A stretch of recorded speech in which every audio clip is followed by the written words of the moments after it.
On today's episode of Chicago Cubs Central, we have three big topics to talk about. First and foremost, we got to talk about the Cubs losing to the Giants. We got to talk about Dustin Kelly and the hitting woes of the team. And last but not least, we also have to ask, should Matthew Boyd actually be on a little bit of a rest until the playoffs? Let's talk about it on this episode of Chicago Cubs Central.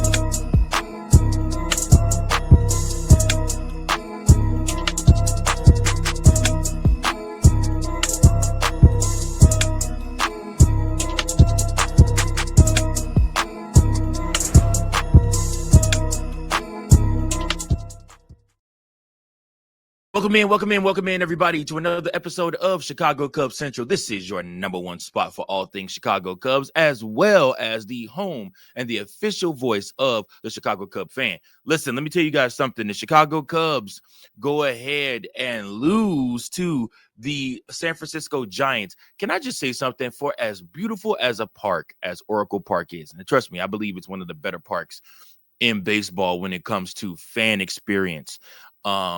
But when I look at Oracle Park as far as player experience and playing there, this park sucks. It's very, very difficult to hit home runs unless your name is Barry Bonds. And then on defense, there's so much ground to cover to try to cover at this ballpark. And for me, I just look at it and I'm like, God, this ballpark sucks, man. This got to be terrible to try to play defense out there. If you're a pitcher, you're looking like, oh my gosh, like I can go here and probably if I pitch half my game, so I could probably win a Cy Young. But unfortunately, the Chicago Cubs and their Cy Young a potential awardee, Matthew Boyd, just did not have that success on Tuesday night. Cubs opened up a 3-game series against the Giants with a loss. It's unfortunate, but you kind of figured Matthew Boyd was due for some type of regression or some type of loss.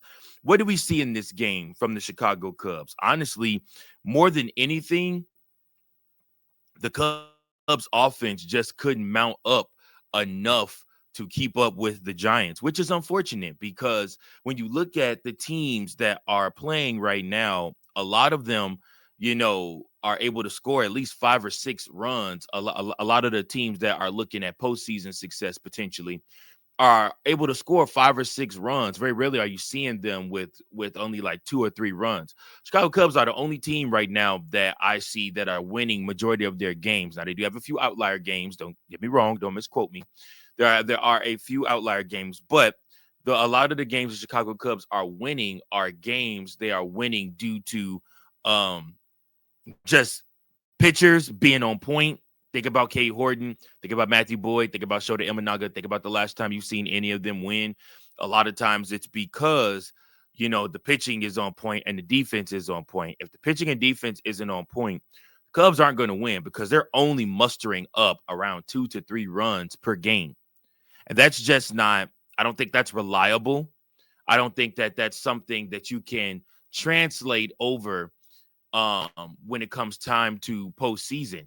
And if you're really trying to get more of these wins, more often than not, you need to be able to put more runs on the board. And so that's kind of really what today's episode is all about. I look at this game, the Chicago Cubs losing this game to the Giants 2-5. The Cubs record now is 76-56, 20 games above 500. The Giants are 64-68. You look at this game and I say to myself, what's the big difference in between these two teams? The pitching on either side. Actually, I feel like Matthew Boyd pitched a better game than Justin Verlander. The Chicago Cubs offense just allowed Justin Verlander to get off the hook. They let him off the hook every single time. You had runners in scoring position. You had guys at third base. 3 different times in this game, you had runners at first and third. But of course, it's with 2 outs on 2 of those occasions. And of course, you have somebody that comes up and either strikes out or flies out. And then, like I said, that's the inning. That's your scoring opportunity. They're gone. You can't have that. You cannot have your guys not being able to get clutch hits in order to drive guys in. The Cubs should have won this game, point blank. Justin Verlander was not anywhere near spectacular enough in this game, pitching wise, where you say to yourself, "Gosh, Cubs really went up against one of the best. Now, Justin Verlander, maybe 7 years ago, you'd have been like, gosh, Cubs went up against one of the best. But this was actually his first win at Oracle Park, playing pitching for this team.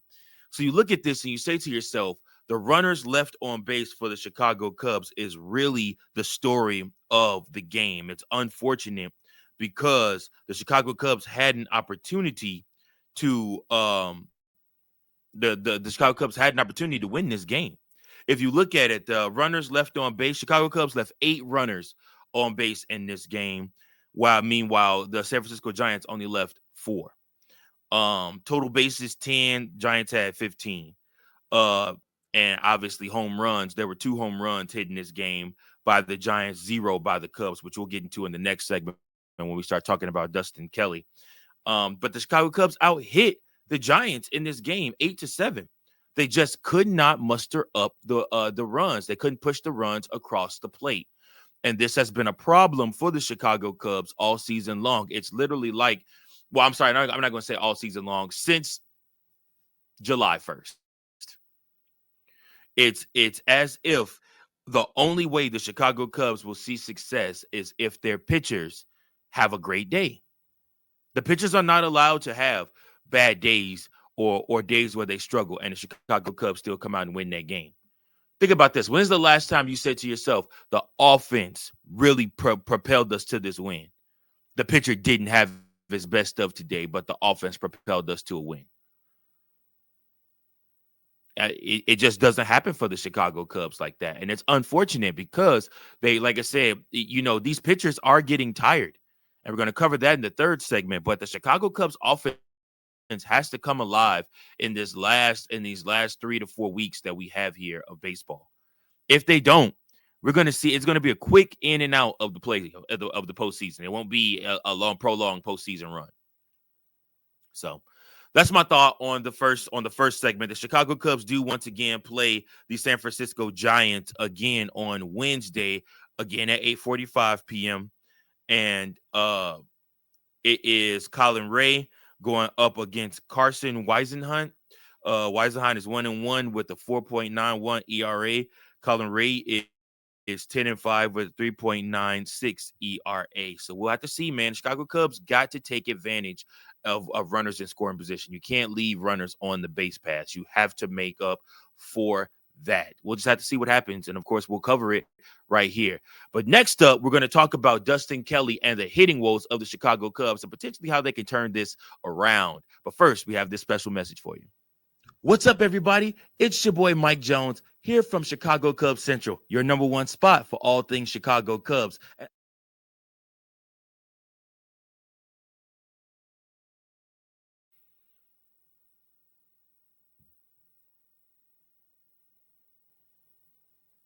What's up, everybody? It's your boy, Mike Jones, here from Chicago Cubs Central, your number one spot for all things Chicago Cubs. And I'm here to talk to you about a product that has changed my life and is changing lives all across the country. That's right. What am I talking about? I'm talking about Dubby. What is Dubby? Dubby is an all-natural ingredient that helps with energy and also helps you to be able to get done what you need to get done. It helps with focus, with energy, and helps you to power through even the toughest of days. That's right. I know you may think to yourself, Mike Jones, how could you possibly run 2 podcast channels, run a private business, work a full-time job, have a family, as well as do all the other extracurriculars that you enjoy doing? Listen, man, I'm telling y'all my secret right now. It's Dubby. Dubby has helped me so much. It not only helps me with energy to stay up while I'm at work instead of taking those midday naps. Instead, I take Dubby, and not only does it help me power through my work day, but it also helps me to be able to be my best version of myself when I get home for my family and for all of you when I'm recording my podcast. That's right. Dubby today can help you in so many different ways, guys. Listen, all you got to do is go online, search today for Dubby. You can be better. I love Dubby because it's jitterless energy and it helps so much. They have so many different unique flavors that you could only find through Dubby. And on top of that, it's made right here in the USA. Dubby has zero sugar. Dubby is gluten free. Dubby has no hidden ingredients in it. It's all fresh, all clean. It is the good stuff for you, made right here.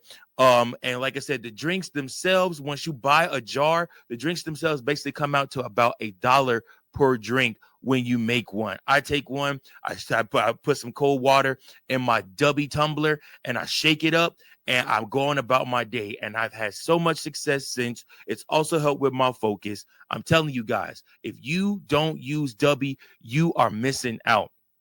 And guess what? Today, when you choose to use Dubby, if you go to the Dubby website and you type in Cubs Central Pod 2024, when you place your order, you get 10% off today just for using Cubs Central Pod 2024 when you place your order. Guys, listen, I don't know what you're waiting on. Dubby has changed my life. It can change yours too. All you got to do, head over to the website. They have so many different flavors. Press place your order and then press Cubs Central 2024, Cubs Central Pod 2024, and place your order today. Don't miss out, or else.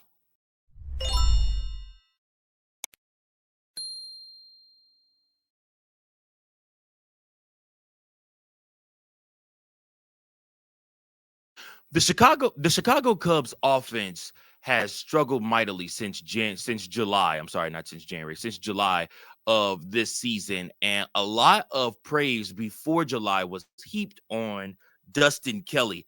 Well, as you know, in the media, with all the praise also comes all of the criticism, and people have been coming for Dustin Kelly and the hitting woes of the Chicago Cubs team since the team has begun to struggle. So the Chicago Cubs have averaged, on average, around 2 to 3 runs per game since July. And it is just not been effective enough. You've gotten great pitching from your pitchers, from your starting pitching, as well as from your bullpen. Chicago Cubs theoretically should have accounted for at least 7 more wins on the season than what they have right now. But unfortunately, due to the fact of the offense's incapability of being able to regain a lead or be able to hold a lead on the offensive side and keep adding on or take advantage of when you have pitchers making mistakes, the Chicago Cubs just have not been able to see that same success that they had at the beginning of the season. So I thought about this, and I was talking to some people, and I was thinking, what are some aspects of the offense that the Chicago Cubs just don't do as well as often as you would like for them to do?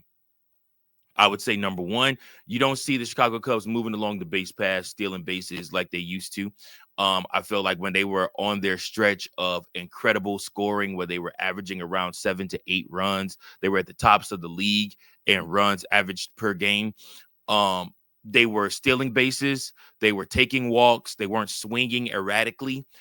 These are all characteristics of a disciplined hitting core that understood that, hey, if you can take the walk and move the chain along, the pitcher is bound to make a mistake. And that in turn will lead to a big inning with a crooked number for your team.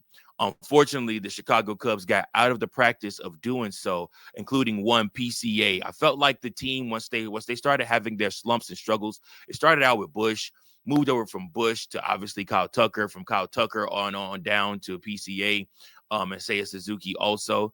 And I felt like the core really stopped taking their walks. They really stopped showing that plate discipline. And they were missing pitches that were hittable pitches. There were multiple occasions in that Giants game where we saw Seiya Suzuki take pitches that he didn't have to take.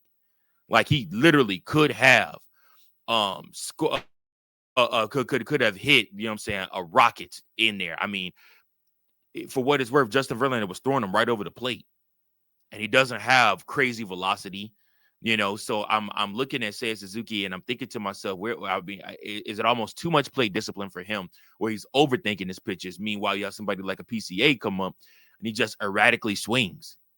Kyle Tucker misses on the pitches he's supposed to hit, and you have Michael Bush swinging that stuff that's outside of the strike zone. I've all but given up hope on Ian Happ. It just, if he gives us a decent game offensively, cool. But for the most part, this is who he is. Like I said, he was able to swing himself out of it and still end up with a 280 batting average last year. But I don't foresee that coming for him this year. That is just the reality of things with Ian Happ. It just is what it is. This is the season. But Dustin Kelly has to figure out. He has a month to figure out what the hell is going on with this team and why so many runners are being left on base. What are these guys seeing when they're looking at these pitches, and what's causing Seiya to hold up and not swing, or Kyle Tucker to hold up and not swing, and what's causing PCA to not be able to read and see what the pitch is and then see that it's coming and it's going to miss the strike zone. Again, these are just all the ebb and flows of a season, but at the same time, Dustin Kelly deserves some of the criticism for this team just not being able to perform when it comes to needing to score runs. So that's my thoughts on that. The last segment of today, Lance Braz was talking through, Lance Braz of the Marquee Network was talking through Matthew Boyd's recent struggles on the Cubs Daily podcast, and one of the things that he mentioned was that he's kind of on an unprecedented territory in terms of workload for himself. I mean, guys, he hasn't thrown over 79 innings. Over 79 innings since when? Since 2019. You guys do realize that this season alone, he has well over exceeded that amount of innings thrown for the Chicago Cubs. He has a 12-7. He has a 12-7 record, a 2.82 ERA, he's tied for 137 strikeouts and a WHIP of 1.06. Like I said, he just has not his innings pitched for this regular season, 153.1 innings pitched this season for the Chicago Cubs. So when you look at it, his last start, so Saturday, August 2nd, the Cubs lost 4-3. Friday, August 8th, the Cubs lost 5-0 to the St. Louis Cardinals. And then Thursday, August 14th, the Cubs lost to the Toronto Blue Jays 2-1. And then they beat the Milwaukee Brewers 6-4 on 8/19, and then they lost again to the San Francisco Giants 5-2. And then his record is 12-7 on the season. So you look at Matthew Boyd and you say to yourself, this guy's 34 years old. He is no spring chicken. And on top of that, this is the most innings he's thrown in a long time. When you put all of that together, it makes you wonder and ask yourself, should the Chicago Cubs consider maybe having him miss a start, maybe having him miss maybe 2 starts? You don't want to have him miss too many because you do want him to be in shape and in line, but just resting that arm a little bit. I understand you're in the pennant race. I understand that you have all these other things going on, but I think if you want him sharp for the postseason, it might not be a bad idea to have him miss a start. Just have him rest and skip a start. Give the start to Ben Brown, his next start to Ben Brown. You're playing teams under 500. If the Chicago Cubs can't figure out a way to beat these teams without Matthew Boyd, then we have bigger problems to talk about, which we do because their hitting is absolutely abysmal most of the time. We're runners in scoring position. But still, I think Ben should be able to hold down one start. So we'll have to see. What Craig Counsell thinks of that. But tell me, what do you guys think of that? Do you think Ben Brown ought to skip a start, his next start? And also, what are your thoughts on Dustin Kelly and the hitting woes of this team? And all in all, the Chicago Cubs losing to the Giants. Hopefully they can correct that and win the next 2 games. Again, you got Colin Ray on Wednesday, and Thursday you got Shota Imanaga. So we'll see what happens, man. But listen, we appreciate you guys so much for tuning in. Give us your thoughts below. Please comment, like, share, and subscribe. Also, please leave a 5-star rating on Apple or Spotify if you are watching or viewing this. Appreciate you guys. Until next time, I'm your host, Mike Jones. Thanks so much for tuning in to the #1 spot for all things Chicago Cubs. I appreciate you guys. Until next time, go Cubs, go. Thank you for watching another episode of Chicago Cubs Central, the #1 spot for all Chicago Cubs content. Remember to like, share, subscribe for more Cubs content.